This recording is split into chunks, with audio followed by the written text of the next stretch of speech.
Bert, I am very interested in religion, and I've talked to some analytical philosophers about how they see either the existence of God or the non-existence of God, as the case may be. I come to you as a phenomenologist to help me understand how phenomenology may illuminate this concept of religion.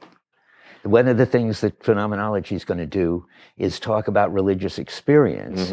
And we don't need, as you'll see in a minute, to bring in God. And so we can go along with Nietzsche and suppose God is dead as far as our culture is concerned. It no longer is a religious culture. It's a secular culture.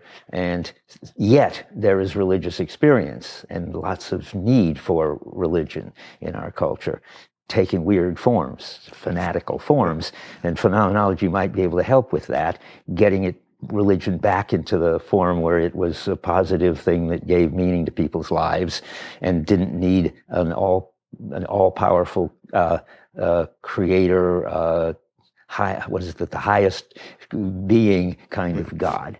So let me give an example. This is a very important kind of religious experience, namely having a calling in which you feel that you have been called to do something that will give your life meaning if you do it, and your life will be meaningless if you don't. There are famous figures in this story, Martin Luther saying that here I stand, I can do no other, when he turns against the Catholic Church, and that's his job for the rest of his life, and his life is totally meaningful in terms of it. And it's by no coincidence who else? Martin Luther King, the Jr., who also obviously had the calling to give justice for the black people, and that was his life. And then in his final speech just before he's killed, he says he isn't afraid of anybody and he's not afraid of dying. He has seen the glory. The glory is to have been called to do something and to be able to have done it.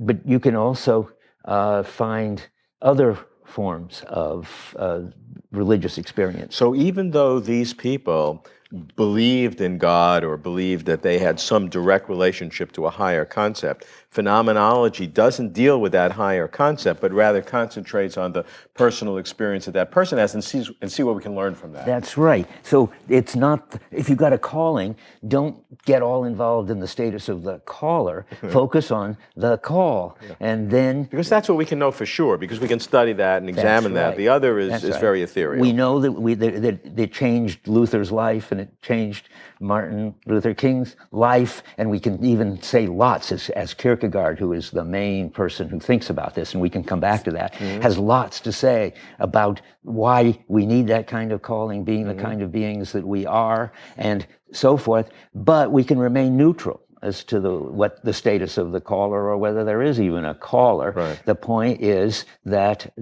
this person feels that they must devote their life to this. So in essence, we are describing the phenomenology of the person who feels the calling and are remaining neutral, which is a good term, in terms of the so-called ontology, the real existence of some antecedent that call, the person who feels the calling feels that they may be related to. That's right. And this would apply to all the historical figures as well, Moses and Jesus and Muhammad and the Buddha and others. Maybe the Buddha. Buddha's a tricky one because the people who get this calling are generally people who want to change the world in time and in history. I mean, the Buddha wants to get everybody sort of out of suffering.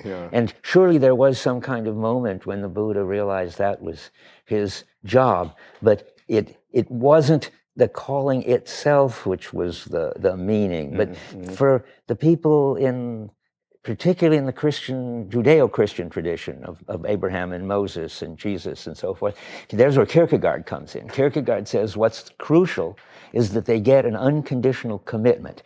That's my word for it. He calls it an infinite passion, but that's too fancy.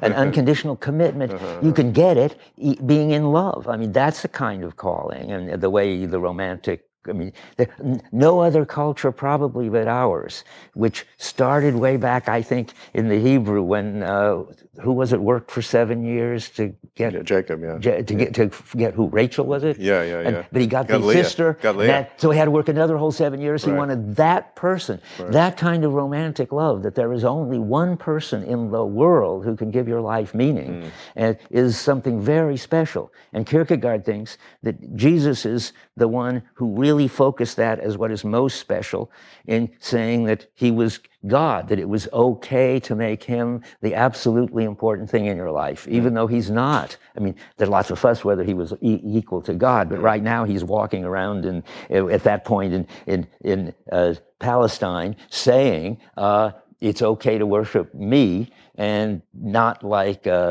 some dictator, but I can become the most important thing in your life. You will be reborn. I'll give you a new name. And your mission will be this unconditional commitment to me. And that's, I think, not Buddhism, not Japanese polytheism. Kierkegaard thinks only sort of Western Judeo-Christian tradition has understood that kind of calling. And then at the time of Dante, it gets turned into romantic love. The troubadours take over the Bible story and turn it into the knights and ladies story, and Dante brings them together. His savior is Beatrice. And there's an amazing place in the Divine Comedy where these things cross, where Dante's gone through hell and up to the top of purgatory, and now there's a pageant where all the books of the Bible are walking by, and there was a cart being pulled by 4 creatures that represent the 4 evangelists, and there's somebody in this cart which is hidden and covered up, and angels fly overhead saying, "Blessed is he who comes." And then this person takes off this veil. It's Beatrice. Jesus doesn't show up in the Divine Comedy. Beatrice takes the place of Jesus. She's Dante's savior. And that can still go on, even where there's no caller. I'm telling you about the phenomena of unconditional commitment is what matters. Right.